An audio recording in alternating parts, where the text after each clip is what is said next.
जय जय श्री हरिवंश। सभी को राधे राधे। तो कैसे हैं आप सब लोग? श्री जी और गुरु जी की कृपा से एकदम स्वस्थ होंगे, मस्त होंगे। तो स्वागत है आपका मेरे नए वीडियो में। तो आज हम बात करेंगे कि महाराज जी से दीक्षा लेने के लिए हमें किन किन नियमों का पालन करना बहुत जरूरी है, और हम महाराज जी से दीक्षा लेने के लिए क्या क्या प्रोसेस करें, कैसे करें। तो सबसे पहले आपको दीक्षा के लिए निवेदन करना होगा। उसके लिए आपको श्रीधाम वृंदावन जाना है। वहां पर श्री केली कुंज आश्रम जाकर वहां पर आपको 9:30 बजे पहुंच जाना है सुबह। अब आप 9:30 बजे पहुंचकर वहां गेट पर आपको आश्रम के परी करके कुछ बाबा दिखेंगे, आपको वहां खड़े मिलेंगे आपको। तो आप उन बाबा से पता कर लेना कि हमें दीक्षा के लिए नियम चाहिए, दीक्षा लेनी है हमें। तो वो आपको अंदर गेट के अंदर भेज देंगे। अब आप अंदर जाएंगे आश्रम के बाहर, मतलब, और गेट के मेन गेट है जो बाहर परिक्रमा मार्ग में, उसके अंदर। तो आप उसके अंदर जाएंगे जैसे ही, तो वहां पे एक काउंटर होगा आपका, पूछताछ काउंटर। वहां पे कोई भी इंक्वायरी वगैरह आपको लेनी है, कुछ भी करनी है, तो आप वहां पे पता कर सकते हैं। तो आप वहाँ पूछताछ काउंटर पे जाइए। अब आप वहाँ पे उन्हें बताइए, बाबा होंगे वहाँ भी बैठे हुए। तो आप उनसे कहिए कि हमें दीक्षा के लिए नियम चाहिए। तो उसके बाद वो आपको बराबर में, आश्रम के बराबर में एक गली टाइप का है बना हुआ। तो वहाँ पे लाइन लगी होगी, लेडीज की अलग, जेंट्स की अलग। तो आपको वहाँ भेज देंगे, लाइन में आप लग जाइएगा। अब आप लाइन में लग गए, उसके बाद फिर जब आपका नंबर आएगा तो आपसे पूछेंगे पहले कि आप लहसुन प्याज तो नहीं खाते हैं, नॉन वेज तो नहीं खाते हैं। तो ये सब चीजें आपसे पूछेंगे। और कौन सा आप नाम जप करते हैं, और महाराज जी की सत्संग, महाराज जी को कब से सुनते हैं आप। तो ये सब आपसे वहां पे पूछेंगे। उसके बाद आपसे पूछने के बाद वह आपको, तो सब कुछ पूछने के बाद आपसे वो एक पर्ची बना के देंगे आपको, इतनी बड़ी एक स्लिप बना कर देंगे। उस पर प्रथम उपस्थिति लिखा होगा, और उस दिन की डेट लिखी होगी जिस दिन आप मतलब गए हैं वहां पर। तो आपको वो स्लिप दे देंगे, और पूछेंगे आपसे कि आपके पास कंठी तुलसी माला है, जपमाला है, और आप मतलब सेवा करते हैं किसी छवि की, राधा वल्लभ जी की छवि है आपके पास। तो ग्रंथ हैं आपके पास जो जो दीक्षा में हमें पढ़ने होते हैं। अगर आपके पास पहले से हैं ग्रंथ और जपमाला, झोली वगैरह छवि, अगर आपके पास पहले से है तो आप मतलब नहीं खरीदिए वहां से।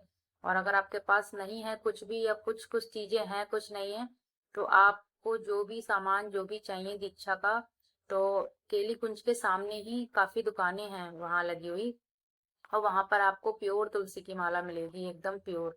तो आप वहाँ केली कुंज के सामने दुकान है, सारा सामान वहाँ मिलता है, ग्रंथ और हमारी माला, झोली, सब कुछ आपको वहाँ मिल जाएगा। तो आप वहाँ जाइए। आप वहाँ पे कहिए कि हमें दीक्षा के लिए हमने नियम ले रहे हैं, तो हमें सारा मतलब चाहिए, ग्रंथ, माला, झोली, जो भी चाहिए। तो वो आपको सारा पूरा एक पैकेट बना बनाया होता है, तो वो आपको पूरा दे देंगे। तो मैं उसकी आपको कॉस्ट बता दूं, वो मुझे, अब से मैंने 2-3 महीने पहले मैंने लिया था, तब मुझे वो 1400 रुपये का पूरा पड़ा वो सेट। तो आप जब भी जाएं तो कम से कम मिनिमम 1500 रुपये आप अलग से सारा लेकर चलें, कि हमें ये दीक्षा का मतलब सब कुछ सामान सारा कुछ लेकर आना है। तो 1400 रुपये समथिंग का आपका वो सब सामान मिलेगा, अगर आपके पास कुछ भी नहीं है तो। अगर आपके पास पहले से है कुछ तब तो कम का होगा। अगर आपके पास कुछ भी नहीं है तो आपको पूरा 1400 रुपये का वो सामान सारा मिलेगा। तो आपको वो सब कुछ मिलेगा, सारा सामान एक पैकेट में ही। तो उसमें क्या क्या होगा, हमारे इष्ट और गुरुदेव भगवान और हमारे आचार्य, तीनों का एक मतलब छवि होगी इतनी बड़ी। और वो आप अपने अकॉर्डिंग ले सकते हैं, बड़ी या छोटी, वो मतलब उसी में होती है, कॉस्ट सेम होती है, आप छोटी लें चाहे बड़ी लें। तो उसमें आपको छवि होगी हमारी, और उसमें आपको एक तुलसी जी की माला मिलेगी 108 मनके की, जो कि हमें मतलब जपनी होगी। और हमारी कंठी माला निकलेगी डबल राउंड की पहनने के लिए। एक रज का एक बॉल होगी, एक रज की, ब्रज रज की। और एक ऐसी हमारी झोली जी होंगी, ये झोली बगैर नाम की, सिंपल एकदम, इस टाइप की झोली। और इसी में हमें अपनी जपमाला जपनी है। तो बाकी आप सारा सामान आपने अब ले लिया। तो अब आप वहीं पे जाइए काउंटर पर, जो पूछताछ काउंटर है वहीं पे दोबारा जाइए, सारा सामान लेकर अपना जो भी है दीक्षा का जो भी सारे ग्रंथ हैं, अब आप वहाँ पे कहिए कि हमें ये प्रसादी करानी है। अब आपसे वो सारा सामान ले लेंगे और आपकी वो स्लिप देखेंगे, आपकी वही प्रथम उपस्थिति की जो स्लिप आपको अभी मिली हुई है।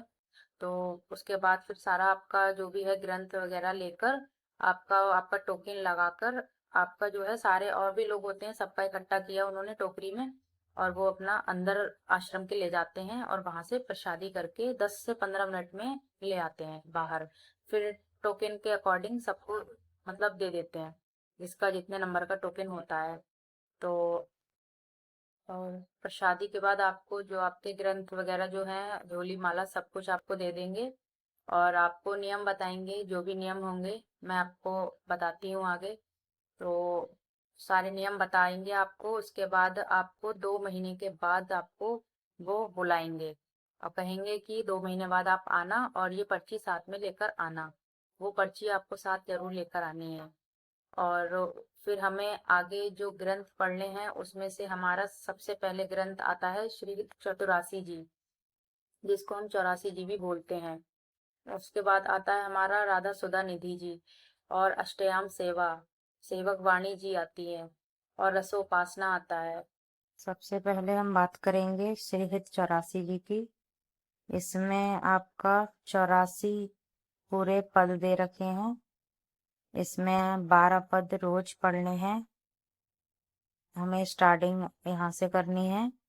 श्री हित 84 प्रशंति श्री गीताचार्य विजयते, इस टाइप से हमें ऐसे पढ़कर फिर अपना ये पूरा पढ़कर हमें यहाँ से अपना ये स्टार्ट करना है। श्री हित 84 जी स्टार्ट करना है। जोई जोई प्यारो करे सोई मोहि भावे, ये पहला पद है श्री हित 84 जी का। इसी प्रकार से आपका ये दूसरा पद हो गया, फिर ये आपका तीसरा, चौथा, पांचवा, छठा, और ये सातवां, आठवां, नवा, 10वां, 11वां और ये 12वां। तो यहाँ तक पहले दिन आपको 12 पढ़ने हैं। उसके दूसरे दिन से फिर 13 से स्टार्टिंग करनी है, 13 से 24 तक। ये पूरा 13 से हमने 24 तक। उसके बाद हमें 24 से फिर हमें तीसरे दिन फिर हमें आगे के पढ़ने हैं 12। इसी प्रकार से 12-12 ऐड करते चले जाएंगे हम। रोज 12 पढ़ लें तो 7 दिन में ये हमारी पूरी कंप्लीट हो जाएगी श्री हित 84 जी। उसके बाद अब हम आ जाते हैं श्री राधा सुधा निधि जी पे। ये हमारी राधा सुधा निधि जी हैं। ये इसमें श्लोक दे रखे हैं संस्कृत में। इसमें रोज हमें 10 श्लोक पढ़ने होते हैं, और वो भी अर्थ सहित। तो ये हम ऐसे इसे ओपन करेंगे, यहाँ से इसको स्टार्ट करना है। सबसे पहले हमें इस पेज को पढ़ना है, श्री हित हरिवंश वंदना, ये सब हमें पढ़कर उसके बाद हमें यहाँ से स्टार्ट करनी है श्री राधा सुधा निधि। ये हमारा पहला श्लोक आ गया, और इसी प्रकार से हमें इसका अर्थ भी पढ़ना है, हिंदी जो अर्थ है इसका लिखा हुआ। फिर हमें दूसरा श्लोक पढ़ना है, उसका अर्थ पढ़ना है। इसी प्रकार से हमें ये 10 श्लोक पढ़ने हैं, अर्थ सहित पढ़ना है हमको। फिर हमें दूसरे दिन फिर हमें 11 से 20 तक पढ़ना है। तो इस तरीके से ही हम रोज हमें 10 श्लोक पढ़ने हैं रोज अर्थ सहित। तो ऐसे ही हमारी राधा सुधा निधि जी कंप्लीट हो जाएंगे। तो इसके बाद अब हम आ जाते हैं अपनी सेवक वाणी जी पे। ये हमारी सेवक वाणी जो है हिंदी प्रकरण में, इसमें भी हमें टोटल 5 छंद पढ़ने हैं, वो भी अर्थ के सहित। इसको स्टार्टिंग हमें यहाँ से करनी है।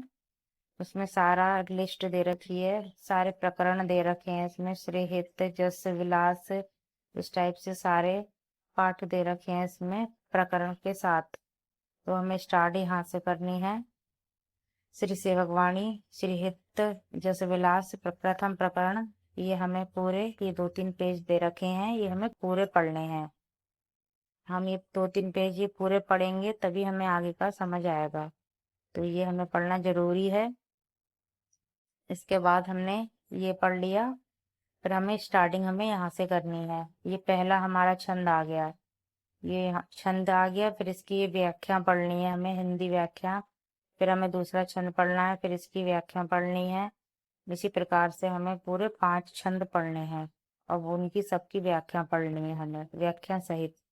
फिर दूसरे दिन फिर हमें 6 से स्टार्ट करना है, फिर 10 तक। इसी तरीके से 5-5 ऐड कर लेंगे हम। तो इस प्रकार से हमारी ये सेवक वाणी भी कंप्लीट हो जाएंगी। वो अब हम आ जाते हैं अपने अष्टयाम सेवा पद्धति पर।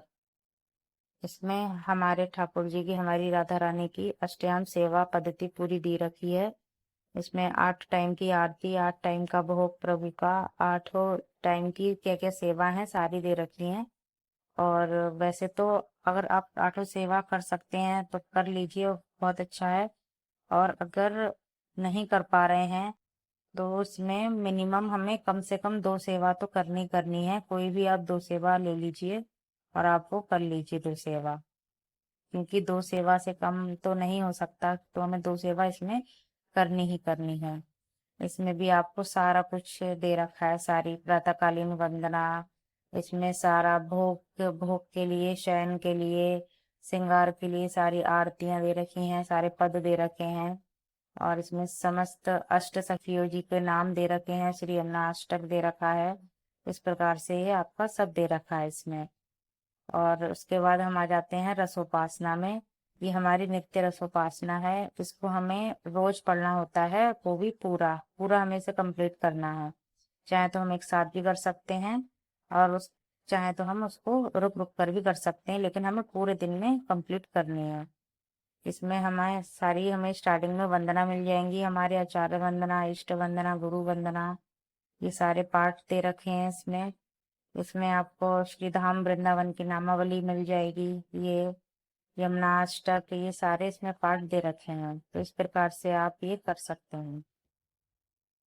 अब ग्रंथ हमारे सारे हो गए, कितने क्या पढ़ना है, कैसे पढ़ना है, वो आपको सब बता दिया है। अब उसके बाद अब आ जाते हैं हम अपनी माला पर।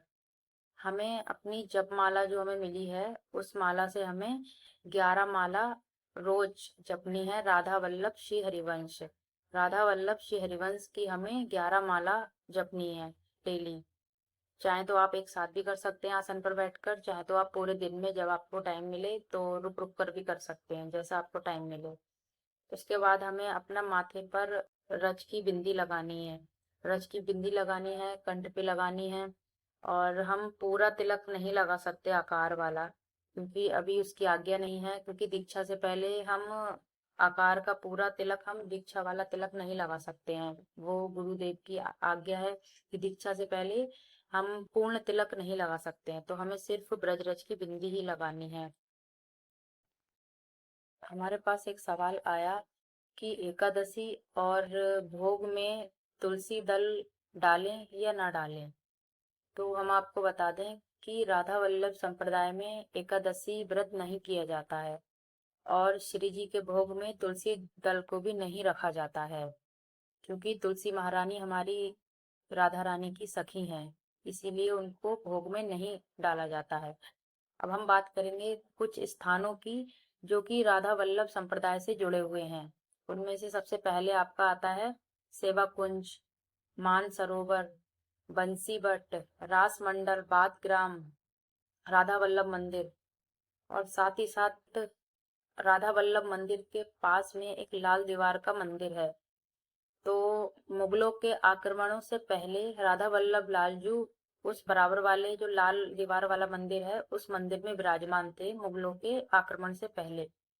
और आज के समय में उस मंदिर में श्री हरिवंश महाप्रभु जी विराजमान हैं।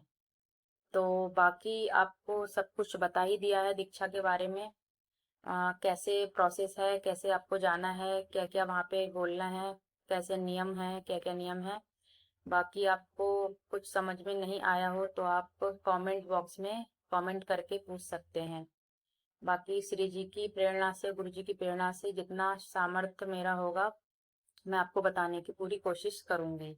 बाकी आशा करती हूँ कि आपको वीडियो से कुछ हेल्प मिली होगी। और वीडियो अच्छा लगा हो तो लाइक करें, सब्सक्राइब करें और श्री जी की कृपा आप सब पर बनी रहे। जय जय श्री हरिवंश। राधे।